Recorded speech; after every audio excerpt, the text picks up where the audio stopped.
हमारे साथ हैं बागपत से सांसद और भाजपा के ईमानदार नेता सतपाल सिंह। सतपाल जी से बात करते हैं, आइए उनसे जानते हैं कि जो उत्तर प्रदेश की जो राजनीति है, और राजनीति अभी उत्तर प्रदेश में इलेक्शन भी होने जा रहे हैं, तो कैसा समीकरण बीजेपी बना के चल रही है अभी, और क्या संभावनाएं हैं भाजपा के लिए उत्तर प्रदेश में। सर, जैसा कि अभी भाजपा उत्तर प्रदेश के चुनावी समर में कूद रही है, तो क्या चीज़ लेके जाएंगी, क्योंकि किन मुद्दों को लेकर भाजपा इलेक्शन लड़ेगी? देखिए, भारतीय जनता पार्टी के सामने सबसे पहले समीकरण की बात तब आती है कि हम दूसरी पार्टियों के साथ कुछ समझौता करें।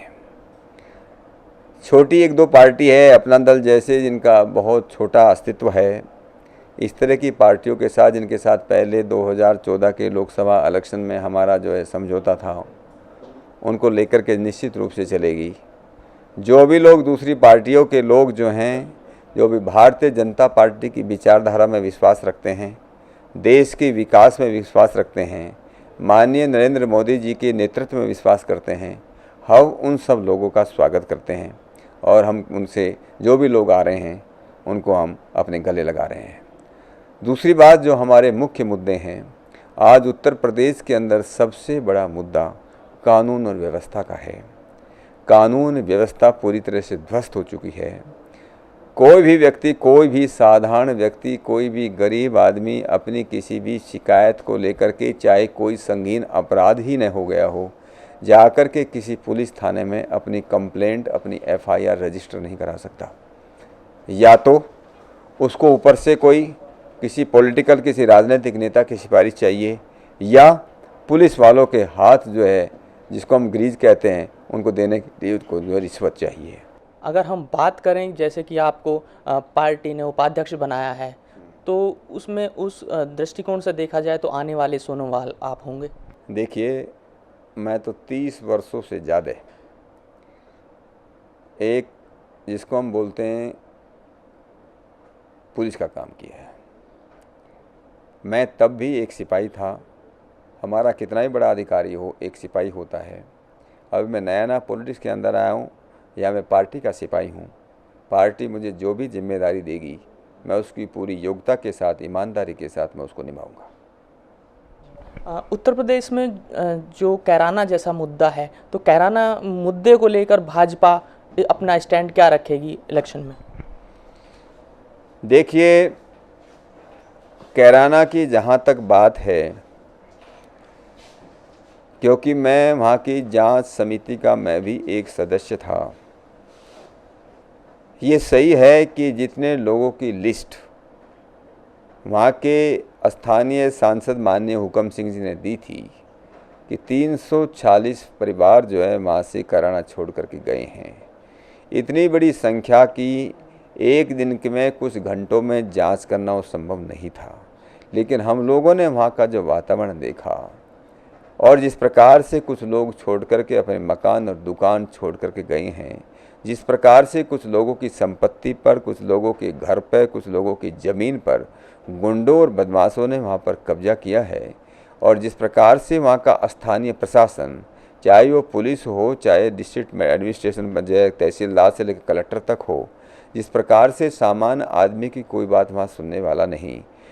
समाज जो है, जिसको हम लोग जो हैं वहाँ के हिसाब से एक माइनॉरिटी या अल्पसंख्यक समाज कहते हैं, जिसको हम हिंदू समाज बोलते हैं, जिस प्रकार से आज वहाँ भयाक्रांत है, उनको न्याय की कोई अपेक्षा, कोई उम्मीद नहीं है।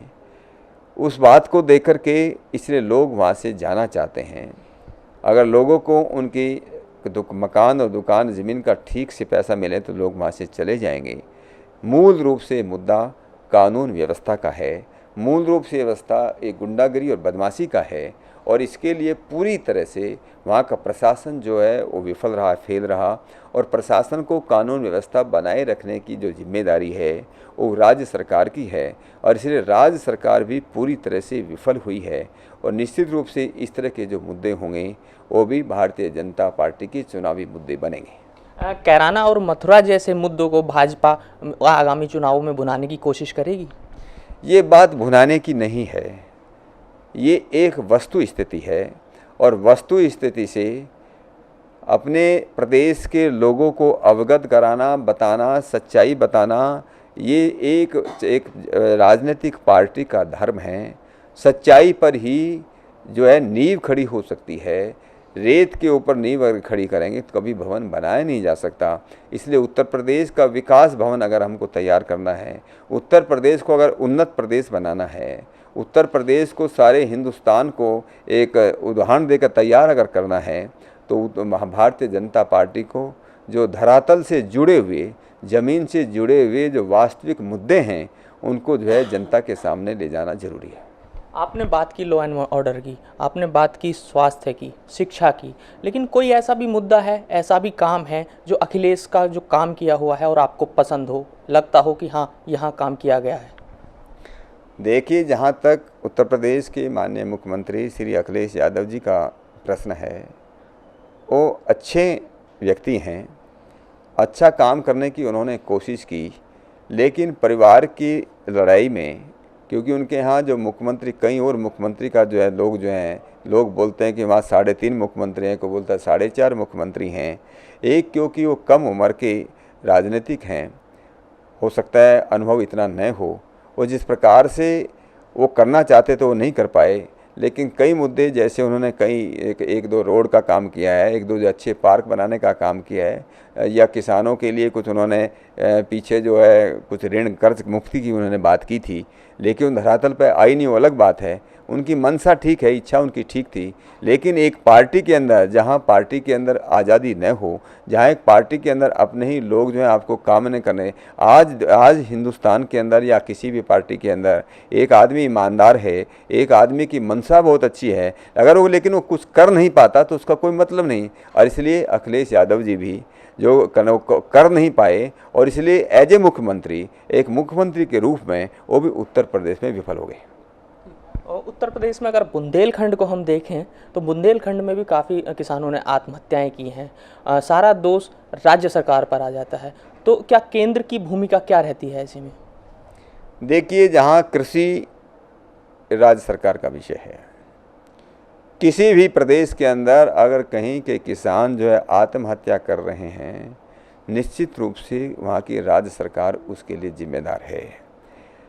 लेकिन हमारा ये है कि हम ये नहीं, केंद्र सरकार ये भी नहीं कह सकती कि जो है ये केवल मात्र राज्य सरकार का विषय है, इसमें हमारी कोई जिम्मेदारी नहीं।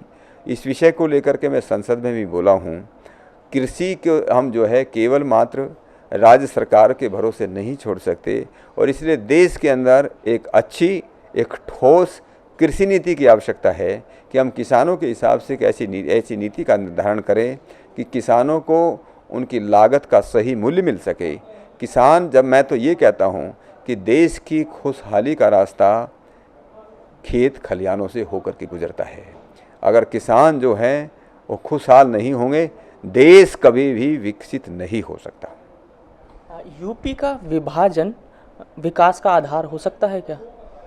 देखिए, इस बात को भारतीय जनता पार्टी का ये चुनावी घोषणा पत्र रहा है। पहले लोकसभा के चुनाव में भारतीय जनता पार्टी छोटे राज्यों के पक्ष में है, और क्योंकि उत्तर प्रदेश आज सबसे बड़ा राज्य है जिसकी जनसंख्या लगभग 22 करोड़ है, इतनी बड़ी जनसंख्या को ठीक से एडमिनिस्टर करना, ठीक से उसको प्रशासन में चलाना एक बड़ा कठिन काम है।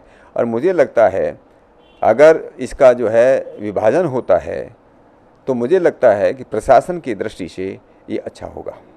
जैसा कि यूपी की राजनीति में जातिवाद हावी रहता है, जातिवाद एक समीकरण से आप कैसे पार पाएंगे, क्योंकि बीजेपी का मानना है कि जातिवाद को दरकिनार किया जाएगा इस बार, और एक विकास का जो मुद्दा है उसको सामने लेके आएंगे।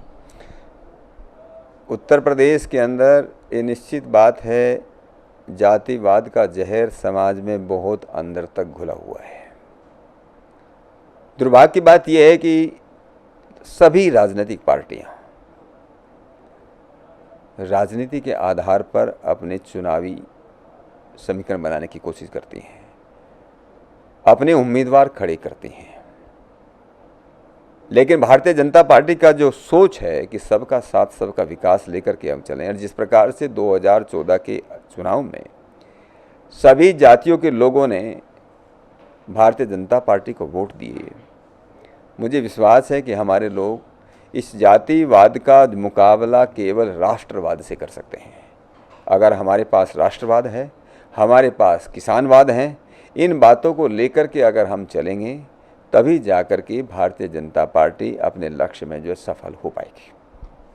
आप उत्तर प्रदेश के लोगों को कैसे विश्वास दिलाएंगे कि जो अपराधी छवि वाले लोग हैं उनको टिकट नहीं दिया जाएगा और एक अपराध मुक्त उत्तर प्रदेश बनाने की कोशिश की जाएगी? ये बड़ा अच्छा आपका प्रश्न है और मेरा विश्वास है कि भारतीय जनता पार्टी के वरिष्ठ नेता इस बात का ध्यान रखेंगे कि आपराधिक पृष्ठभूमि के जो लोग हैं, जो उम्मीदवार हैं, उनको जो है अपना उम्मीदवार न बनाएं। अगर हम आपराधिक पृष्ठभूमि के लोगों को अपना उम्मीदवार बनाएंगे तो जो मुद्दा लेकर के हम चलेंगे कि कानून व्यवस्था इस प्रदेश के अंदर लाएंगे, तो मुझे लगता है वो लोगों के प्रति एक प्रकार से विश्वासघात होगा। अगर आपको उत्तर प्रदेश की कमान सौंपी जाती है और मुख्यमंत्री पद दिया जाता है तो एक आईपीएस होने के नाते आप उत्तर प्रदेश में किस प्रकार से जो आईपीएस के अनुभव हैं उनको वहाँ लाभान्वित करेंगे उत्तर प्रदेश में? देखिए, ये तो पार्टी की इच्छा है, ईश्वर की कृपा की बात है। ये बात ज़रूर है कि मुझे जो भी भूमिका मिलेगी या जो भी लोग उस भूमिका में रहेंगे, मेरा जो भी सोच है कि इस प्रदेश को अपराध मुक्त करने के लिए, इस प्रदेश के अंदर जो आज अराजकता है, इस अराजकता को ख़त्म करने के लिए मेरा पुलिस का जो एक लंबा अनुभव है कि हम किस प्रकार से कानून व्यवस्था को स्थिर कर सकें, किस प्रकार से समाज को अपराध और अपराध के भय से मुक्त कर सकें, किस प्रकार से समाज को उसमें शिक्षा व्यवस्था और विकास की गति को तेज कर सकें। इन सब बातों को निश्चित रूप से मेरा जो अनुभव है, निश्चित रूप से हमारी पार्टी को काम आएगा। सर, आखिरी सवाल ये है कि मोदी सरकार में अभी तक बहुत अच्छे काम हुए हैं, बहुत अच्छी योजनाएं लेके आए हैं। एक आम आदमी के लिए आपको क्या लगता है कि अगर ये चीज़ हो जाती तो अच्छे दिन आ सकते थे आम आदमी के? देखिए, ये तो पूरा देश इस बात को मानता है कि देश के प्रधानमंत्री, यशस्वी प्रधानमंत्री माननीय मोदी जी ने जो कुछ नीति निर्धारण किए, निर्णय लिए हैं, क्या कोई सोच सकता था एक गरीब आदमी 12 रुपये के अंदर 2 लाख रुपए का बीमा कर सकता है? या एक गरीब आदमी का जो है कोई बैंक में खाता खुल सकता है? या गरीब आदमी 330 रुपये में 2 लाख का बीमा कर सकता है, मतलब 342 में 4 लाख रुपए का बीमा कर सकता है? गरीब परिवार के जो है बच्ची अगर लड़की पैदा होगी 30,000 की कन्या समृद्धि योजना में जो हिस्सा ले सकता है? या हमारी गरीब महिलाओं को आज जो है उनको जो गैस कनेक्शन मुफ्त मिल सकता है? या आज गरीब किसान जो है अपने बीज से लेकर के जब तक उसकी फसल जो है मार्केट में नहीं पहुंचती, घर नहीं पहुंचती, जिसको हम बोलते हैं प्रधानमंत्री फसल बीमा योजना जिसको हम कहते हैं, जो इस तरह के जो नीति निर्णय लिए गए हैं, निश्चित रूप से गरीब के कल्याण के लिए, गाँव के विकास के लिए और किसानों की भलाई के लिए ऐसे निर्णय हैं। और निश्चित रूप से ये बहुत लंबे समय तक मुझे लगता है हमारे प्रदेश को या इस देश को बहुत आगे तक ले जाएंगे। और ये थे हमारे साथ सतपाल सिंह, जिनसे बात हुई और उत्तर प्रदेश की राजनीति में इन्होंने लॉ एंड ऑर्डर, शिक्षा, स्वास्थ्य के बारे में बात की। कैमरा पर्सन ऋषि राव के साथ सोनू सिंह, एक्सपोज इंडिया।